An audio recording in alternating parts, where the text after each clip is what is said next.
So welcome everybody, I'm Michelle again, and tonight we do have Bob and Maria from our West Jersey Reading Council Board, and they're going to be giving a presentation on reading for racial justice for primary and elementary students. And these are some great books and some great resources. And of course, we will share this resource list out with you at the end of the conference. And okay, take it away, guys. Let me just introduce myself first, and then I will let Maria introduce herself. I'm Bob Eisberg. I'm an instructor at Rowan. I had 22 years in the Camden City Schools before I did this, including some years as the literacy leader, literacy coach, reading specialist, blah, blah, blah. So Maria? Okay, blah, blah, blah. My name is Maria Kruslow. Currently, I'm the gifted and talented teacher in Evesham Township Schools. I've been with Evesham for 14 years. Prior to that, I was a television journalist and public relations account executive. So my love of literacy runs deep beyond education. I was thought of myself as an educator, just sort of in different roles. And I'm excited to be here tonight. Thanks for joining us. Yeah, thank you, everybody. For taking time this evening. One of the things that sometimes you'll ask students, and I teach pre-service students, and you'll ask them, is there a time that you should start teaching kids about, race relations in our country? And you sometimes get this story, oh, they're sweet and innocent and they never would possibly be racist at a young age. So maybe you don't need to talk about that until they're 8, 9, 15, anything like that. But the truth is that young people are very conscious of race beginning at a very early age. And this is a little graphic that shows where kids are at different stages in their life. It says that at birth, babies look equally at faces of all races, but by the time they're 3 months old, they prefer to look at faces of their own race. And it says that by the time the kids are 30 months old, which is 2.5, I guess, that's my math, the only math I do, most children use race to choose playmates. And by the time they're 4 and 5, they have no problem expressing racial prejudicial ideas. White children are strongly in favor of being with their own race by the time they're 5 years old. But the happy news is that you can change kids' attitudes about race when you have explicit conversations with them by the time they are 5, 6, and 7 years old. So it's not like this is all baked into kids have to be however they are when they're young for the rest of their lives. We can, as educators, make a difference. So we know we've heard this conceptualization of books as windows and mirrors and sliding glass doors, and this has been around quite some time. And the importance of this, in my mind, is that it says that no matter who's in your classroom, whether you have a diverse class or a class that is all minority students or all white students, students need to see themselves, they need to see other students, other children, and they need to have the opportunity to move between worlds. And that's conceptualized in the idea of windows, mirrors, and sliding glass doors. But the publishing industry is not so good at providing that for us. This is a graphic of the diversity in books that were published in 2018. There are statistics for 2019, but they're not in this cute of a graphic. This graphic shows that the books that were published, and these are studied by the University of Wisconsin, 50% of them featured white characters. This is about the characters and not so much about the authors or the illustrators or anything like that. And so who's most popular after white characters in books? Animals, bears, dogs, and things like that. And so 10% of the books feature African American or African characters, and then it heads down to there. And they are using this concept of the mirrors to show you this. So you can see that the a Native American kid has a mirror that he can barely, hold in his, well, it's itty bitty, let's put it that way.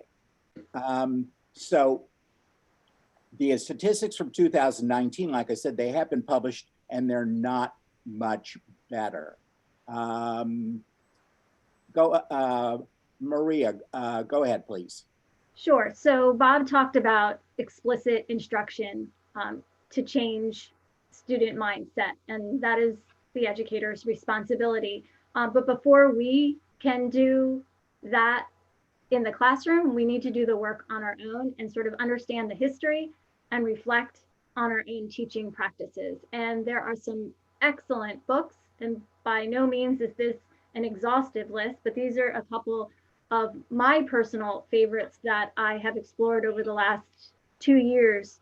How to Be an Anti-Racist by Ibram Kendi, Stamped from the Beginning. That is the adult version, also by Ibram Kendi. There is also the young adult version. If any of you are participating in the Global Read Aloud, Stamped is the middle school book this year, and I'm actually doing it right now with my students, and the conversation is absolutely incredible.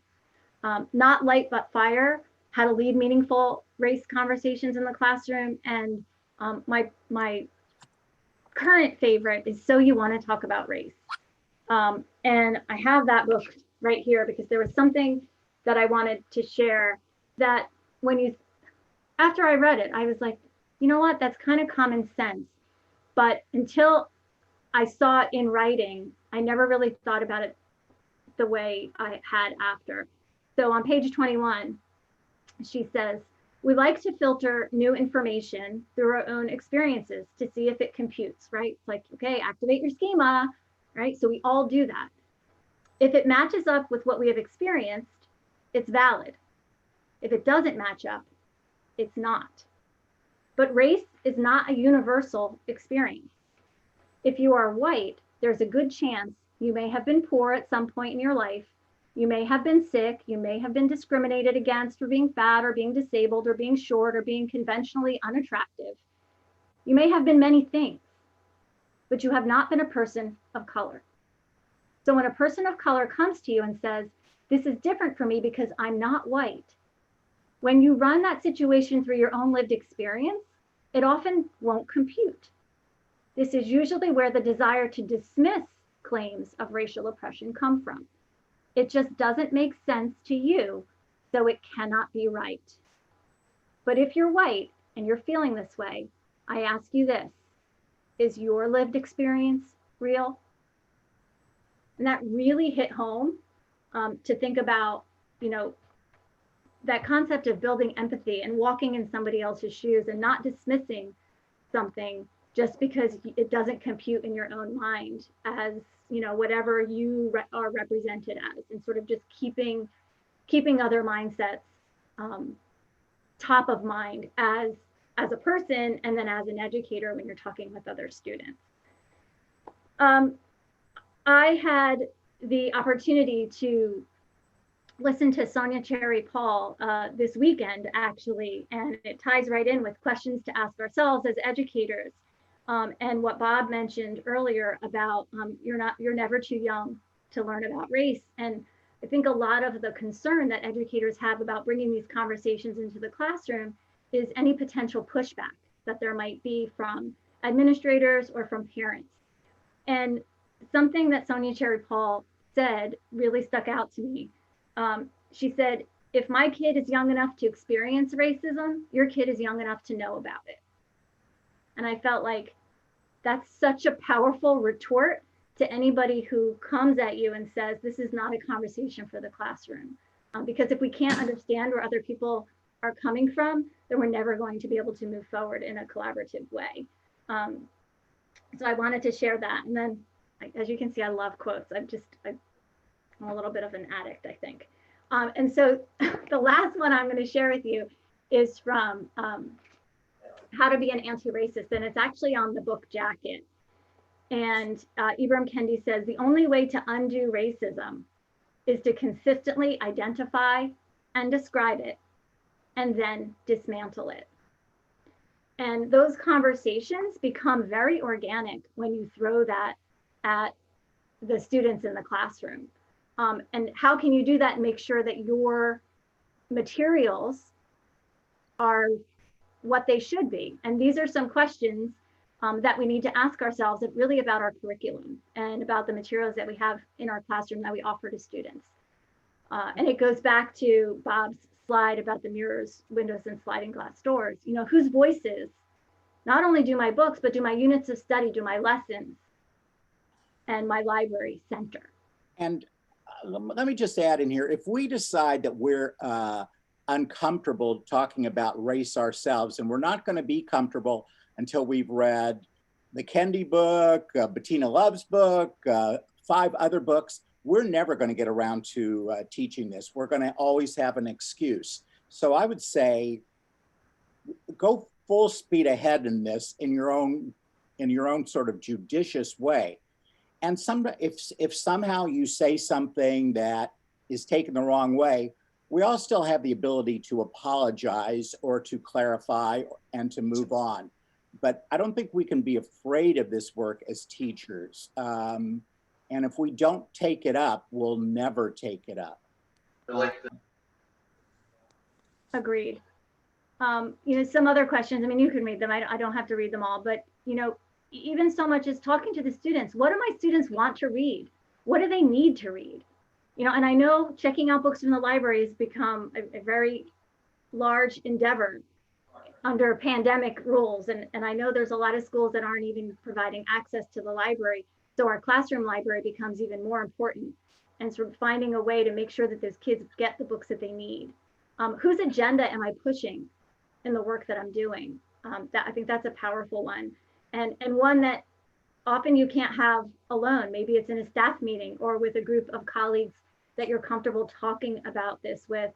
I started a group at my school, and it's just a couple, and it's such a random group of people, which I think makes it work so well. And we just sort of talk about, like, whose work are we doing, and are we really doing what's best for kids?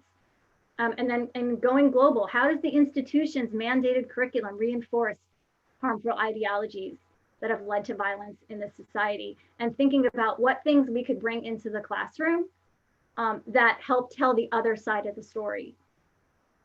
Go ahead.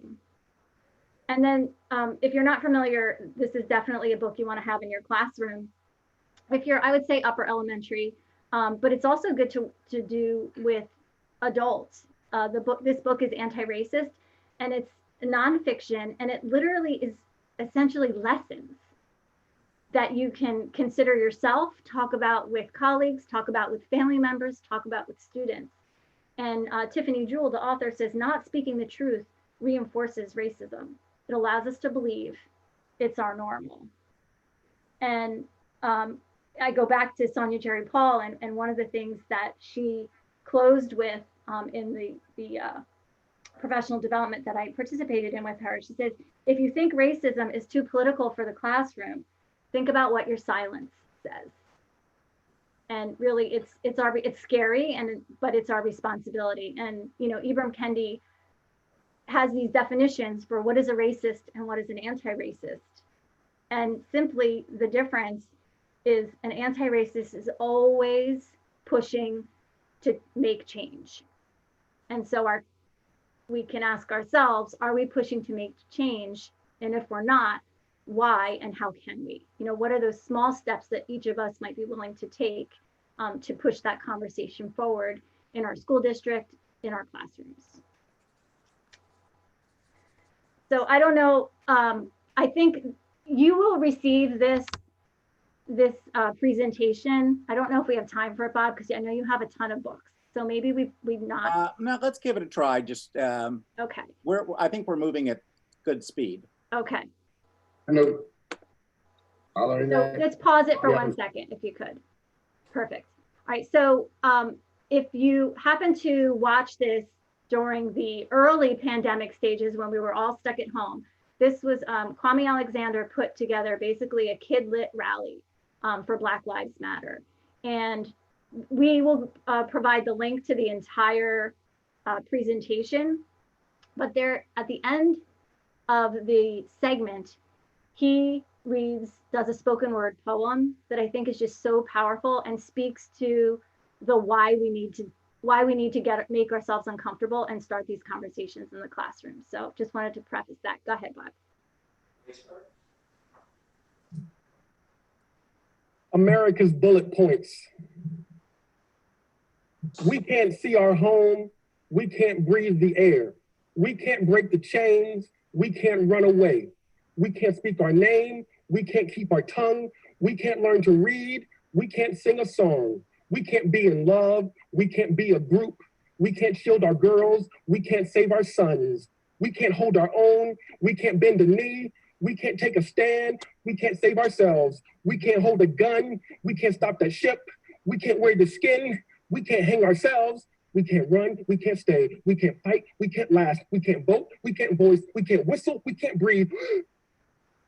We can't cross a bridge. We can't ride a bus. We can't be in church. We can't have a dream. We can't wear our skin. We can't wear a hood. We can't play our songs. We can't be ourselves. We can't be at home. We can't be alone. We can't be unarmed. We can't shoot ourselves. We can't hold a gun. We can't hold a toy. We can't hold a phone. We can't do a thing. We can't drive a car. We can't walk the street. We can't ride a bike. We can't run away. We can't be a boy. We can't be a man. We can't be a man. We can't be afraid. We can't break these chains. We can't walk. We can't run. We can't dream. We can't be. We can't breathe, we can't live, we can't breathe, we can't live, but we will not die.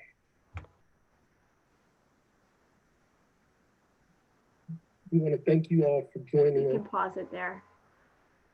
I'd love to hear thoughts, reactions, comments.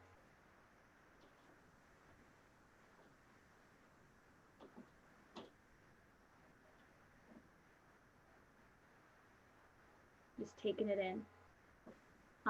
Powerful conversation could be had just playing that. Yes, powerful. Think about the conversation starter that could be if you played that in the classroom in writing and asked kids to sort of tell their story. Who are they? I know, I agree. Every time I hear it, I get goosebumps. Yes, Veronica, intense. Agreed. And I think, that coupled with everything, we've talked about, and when you start immersing yourself in the why, it becomes a lot easier to take that first step. We want to now move into some of the books. Most of these books are relatively new within the last year, 2, 3, maybe 4 years at the most, that you can include in your classroom. And they're all easily available on Amazon, whatever. The first one is a kid's book that Ibram Kendi wrote, which started as a board book, but is now out in paperback. The illustrations are terrific, and it talks about, talks to kids, and it talks about what's involved in being an anti-racist as a kid, naming racism, talking about racism, talking about things that are uncomfortable to talk about, and so forth. The illustrations are terrific. I'm hoping some of you who have read these books or have used these books, just unmute yourself and kind of talk about what your use of these books is, or some of your reactions to them have been. Ibram Kendi is kind of now his own industry. He's now at, I believe, at Boston University, and he has a number of books that are out this year, and I expect to see more from him. And writing a kid's book for somebody who is, a scholar and so forth is, I think is kind of cool in a lot of ways. So this was the last year's, was it last year's Newbery or Caldecott winner? Now, I don't remember for sure, but it was by Kwame Alexander, the poet that we just saw, and the illustrations are by Kadir Nelson, who has won Caldecott's in the past. It's a very powerful book about African Americans' achievements and suffering in the country, in the United States. It has like a couple blank pages in there that will get students to think about why the author chose to put that in, but it is also in the form of a poem.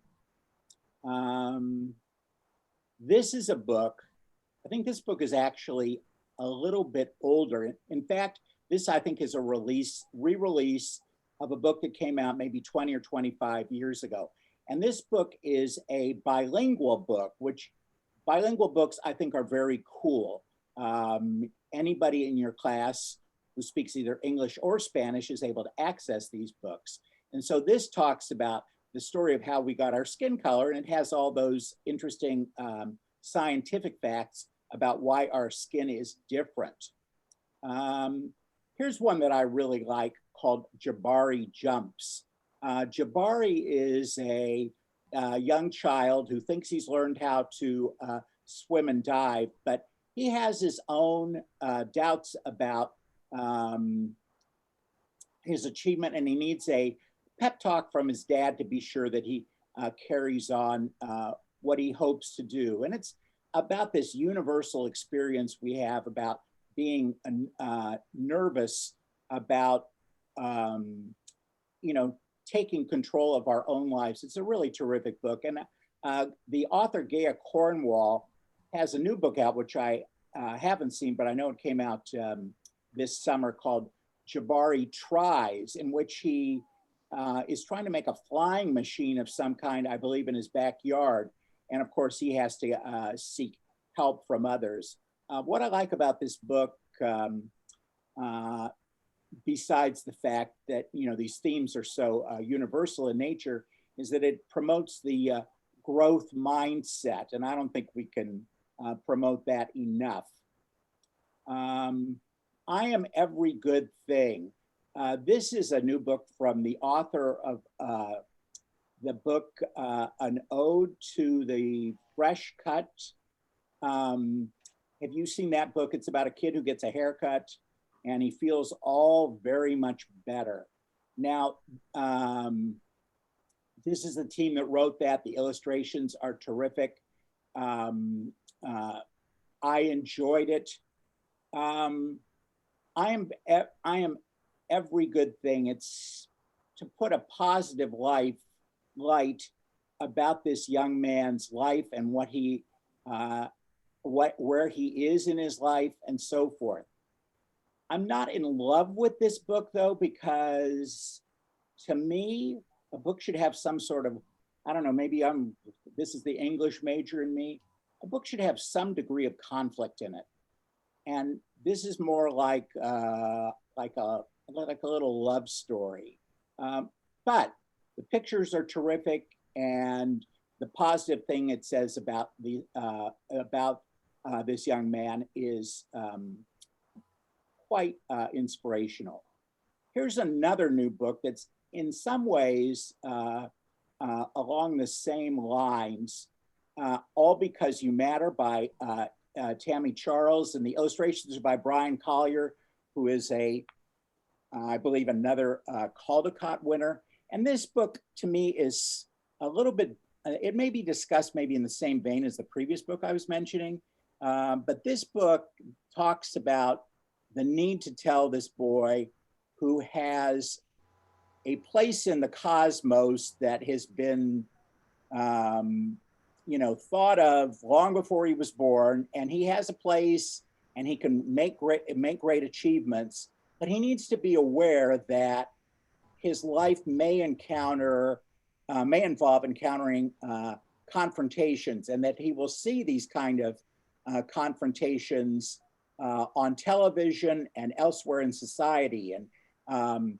Tammy Charles has talked, and I believe she talks about this either in a foreword or in an afterword, about the fact that, you know, she had to have what she called the talk with her son about the dangers of what it means to be a Black male and how you would encounter those dangers just by being out on the street in 21st century life. So this is a book I really like. Here's a book that's about 4 years old that I think I'm sure was a Newbery Award winner, Matt Della Pena's Last Stop on Market Street. And the illustrations are just so cool about the people he meets.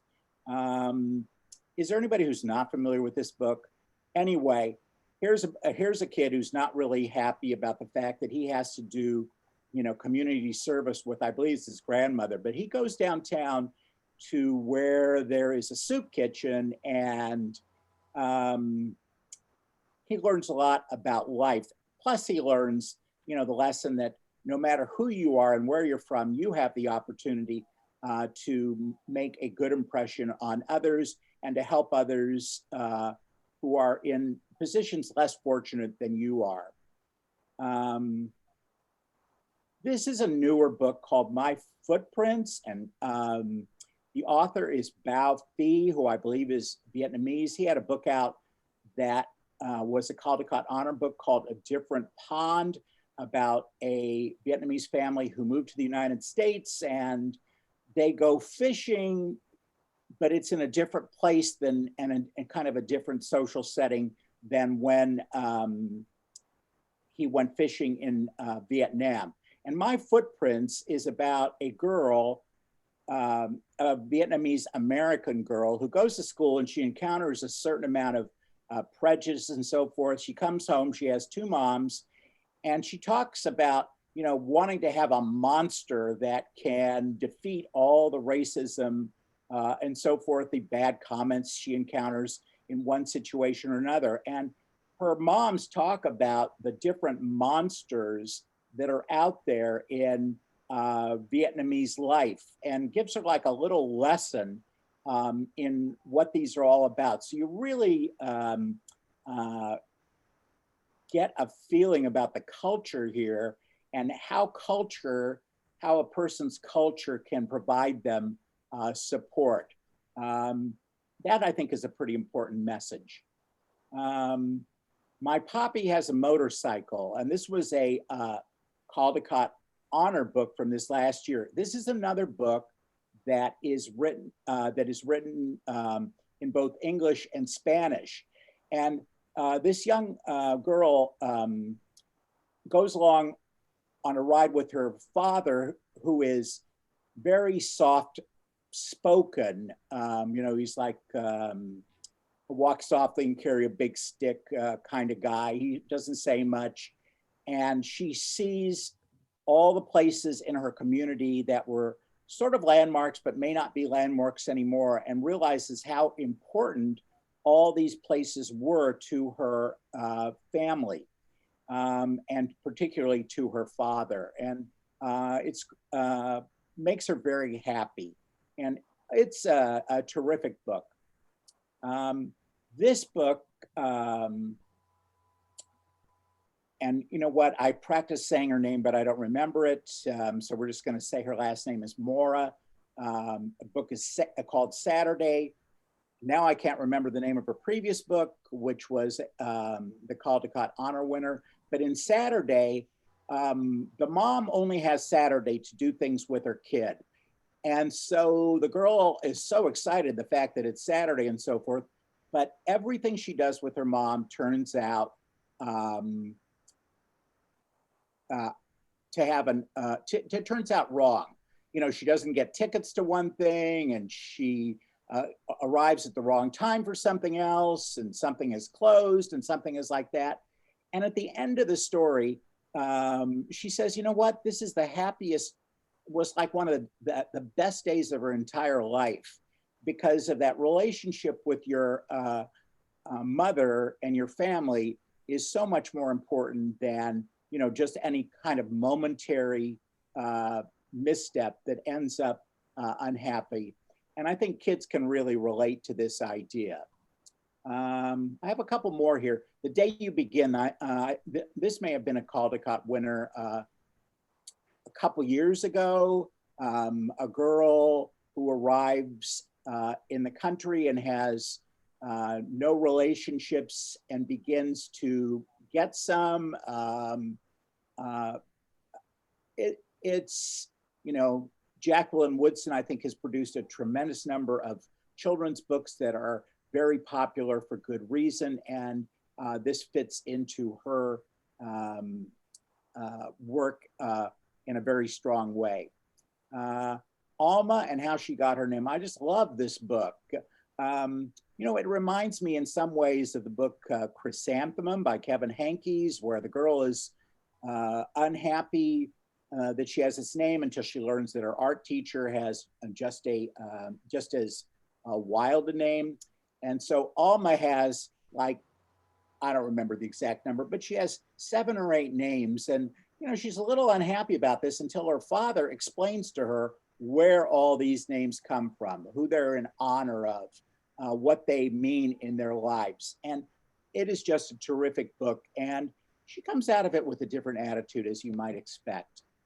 The Proudest Blue. This is written by a young lady who was an Olympic fencing medalist.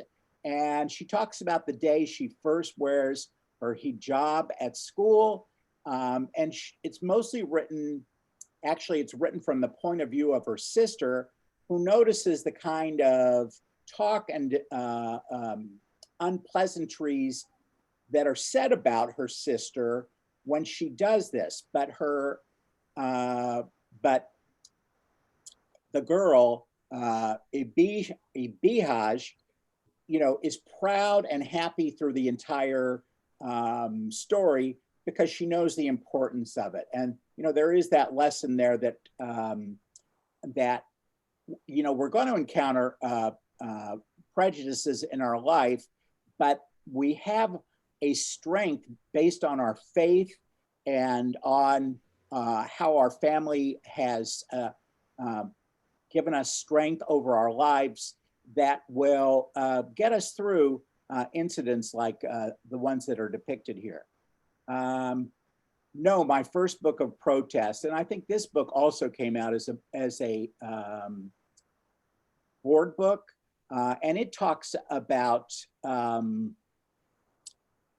characters who've been involved in protests. And, you know, it talks about Cesar Chavez, Alice Paul, Rosa Parks, Gloria Steinem, a number of other characters. It's, you know, it's sort of traditional in what it talks about, but it has a nice rhythm to it. All of them say no loudly and move on to get changes in their world. Drawn Together, this was a Caldecott honor book from a couple years ago. A young Asian boy really has nothing in common with his grandfather until he realizes that they both are artists. And that's when they begin a new relationship. And the art is terrific in here. And there is that story about we do have things that we hold in common, even though that doesn't always appear to be the case. Something Happened in Our Town. I don't think I've ever read this book all the way through. It is definitely not a primary book, which is usually what I focus on. But it tells the story of I believe, a police shooting that occurred in the town and the way that children talk about that. So if I ever start thinking about grade 4 and 5 again, I may read this all the way through for once. Did anybody want to comment on any of those books or add any that they have used recently that have really made a difference in their classroom? We would love to hear that. The one that you just shared, Something Happened in My Town, I read that with my in our town. I read that with my students last year after George Floyd was killed. And I teach in a predominantly or a very diverse town. And I had some students that really were touched by it. I told the parents ahead of time because we were remote at that time what we were going to be talking about. And actually, the majority of the students that showed up for the discussion were white, and they were very moved by what we talked about. And I think this book helped to make it real to them, that it wasn't just happening on the news right now, that this happens all the time, and it happens to people that look just like their classmates and their friends. And I think it's a great book. As long as you surround it with obviously a lot of supportive discussion, it can be used. I used it in 3rd grade, but with a lot of supportive discussion. And that's the whole thing. You know your classroom, you know your students, you know what they need, you know what their anxieties are, what their concerns are, what they believe are their strengths and weaknesses. So you're the person, the teacher, who is able to decide what to use in your classroom. And I'm so glad to hear that you felt that was beneficial at that time, which was, really, I think, unlike any time in the last 40 years, maybe more. So thank you for sharing that. Before we go on to just having a little general discussion, I just wanted to mention that there are various rating tools out there that you could use to look at what your classroom library is like and look at the kind of books that you want to add to your library. Here's one I picked up from the Center for the Collaborative Classroom, and they're based in California, but I think they do a lot of professional development and provide a lot of books for various schools that are using school improvement plans. And so they ask you as a teacher, and I would suggest that you do this like in grade level groups, to look at how race, ethnicity, and nationality are portrayed in books. And this doesn't take forever, but you may lead to some discussions of books that you have in your library that you haven't really thought much about. This is one that you can find on the Lee and Low website. It talks about and I can't even see this slide here myself, and I'm of an age where I'm not even going to try, but it talks about what are the characters like, with the main characters, what the themes are, and so forth, of books you have in your library. And you need to ask yourself, do I have enough, or do I have not, or do I need to keep adding to this collection? And I think you do need to keep adding to this collection. And to me, I am absolutely against donor's choice for the reason that our schools want us as teachers to do everything in the world. They should pay for it. We shouldn't be having to do begathons on Facebook to provide students the things that students need. End of speech. But if you're going to run a begathon, multicultural books, I think, is as good as anything to include in your appeal. Maria, let me go back to you because I haven't heard from you in a bit. Were there any of those books in there that you have talked about either with your grade level or talked about with your gifted and talented students, or anything like that? Well, I have to say that we started this year with a focus on individual identity, and The Proudest Blue and Alma, while they're picture books, they provide such a catalyst for conversation about who we are and what makes us who we are, and who defines who we are. That, I encourage the use of the picture books in the upper grades as well. I mean, I teach grades 3 through 8, so there's a lot of opportunity. And I just wanted to add one other book, Front Desk. So you would be familiar with it if you are familiar with Global Read Aloud, but such incredible conversation about racism across various cultures. and how it's seen from different people's perspectives. And the conversation that can be had during this book, I mean, it opened students' eyes, and they were like chanting out, like, that's racism, and how could they do that? And it's so unfair. And they wanted to know like how they could make a difference. And the author, Kelly Yang, was so generous with her time that she also has videos that you can still access on the web that talk directly to the students. And on, you know, after we finished the book, we talked about like what were the favorite parts. And they really enjoyed listening to the author because she shared how this was essentially her life story, and how she still deals with racism today. And then the sequel just came out, Three Keys. So we'll be reading that. The kids can't wait because they need to know what happens to Mia. So this is a good one too. And again, this is a book that, you know, you do it as a read aloud. So even if your kids can't read it on their own, you know, sometimes the read aloud fosters a different conversation than when the kids are all reading it independently. And the read aloud can be used for different purposes at different grade levels. I mean, sometimes I hear people say, oh, you know, I think they read that book in second grade. What, you're telling me you don't have anything more to say about it now that they're in fourth grade? I suspect you do. And I suspect also that the kids are more sophisticated in some ways than you would give them credit for, and that they will enjoy having a conversation about something that they're familiar with that still has thematic points and other things in it that are worth discussion. So you're never too old for a picture book, I don't think. Yeah, and the conversations are very rich because oftentimes picture books have more sophisticated language than early reader chapter books. You know, I think it's such a misnomer that picture books are for the younger grades. They're absolutely not baby books. No, Not at all. they're more sophisticated because they have to get the message across in fewer words, right? There's tons more inferring that has to happen. Mm-hmm.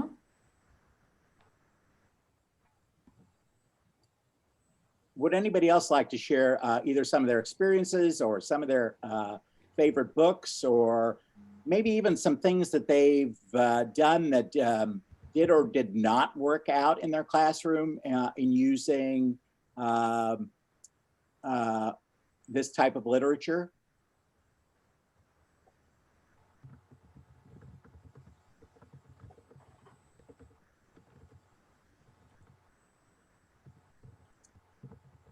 Well, you know, it is close to 7:15, and I do know that teachers and are more tired than they ever have been. So I'm not going to like be berating anybody. I mean, to me, if you make it home in one piece, that's a victory for the day. But I want to thank you for your attendance this evening and for your participation. We do hope you pick something out that will be valuable to you. There are a tremendous number of PD type activities going on now for very low cost or free that you can get into by signing up on publishers' websites for emails and so forth. I have to tell you, I do a PD almost every day of one kind or another now. The ILA is having their virtual national conferences going on right now. So that's one thing I definitely wanted to participate in. But all through the summer, there were various book clubs about these topics. And, you know, just being on Facebook will get you to the links to some of these events. So we know that that sometimes we'll pick out something that's a lot more interesting and valuable for ourselves than our district will pick out. And if there's any administrators here, no offense intended. Yeah, and I also wanted to say, in addition to the slide presentation that we will share, we also have a spreadsheet of additional resources for teacher learning and also for student learning. So we will make sure that you all receive that as well.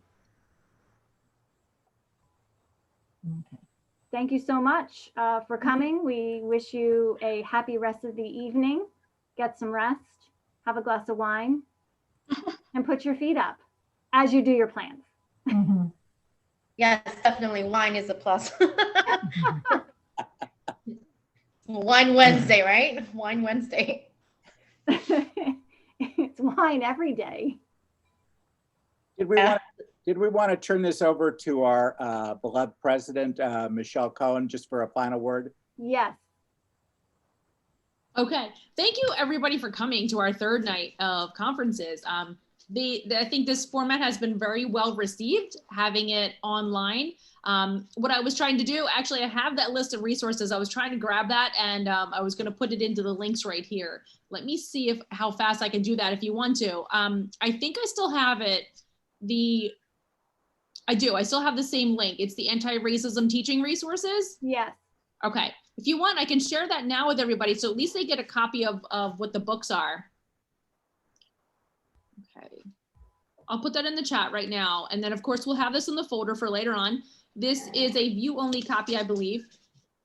This is a spreadsheet that they put together for us. So, but thank you both for having all of these wonderful books that I think we can definitely all refresh our libraries and give us great resources to go to. I definitely have both of those books. I have stamped now at my house, so I can't wait to read that. And then also, what was the other one? Hold on. How to be an Anti-Racist. So I definitely have both of those books, and the NJEA actually give out the one, they give out stamped. So I was lucky enough to get a copy of that. So, but thank you everybody for coming. Tomorrow we have, let's see what we have for tomorrow.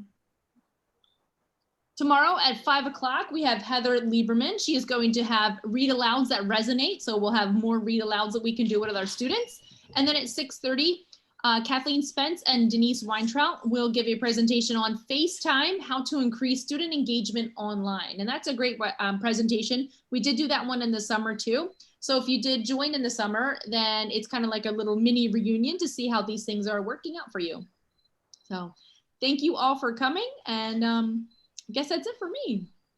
Thank you, everybody. Thank you, everyone. Have a good night. Thank you. Bye-bye.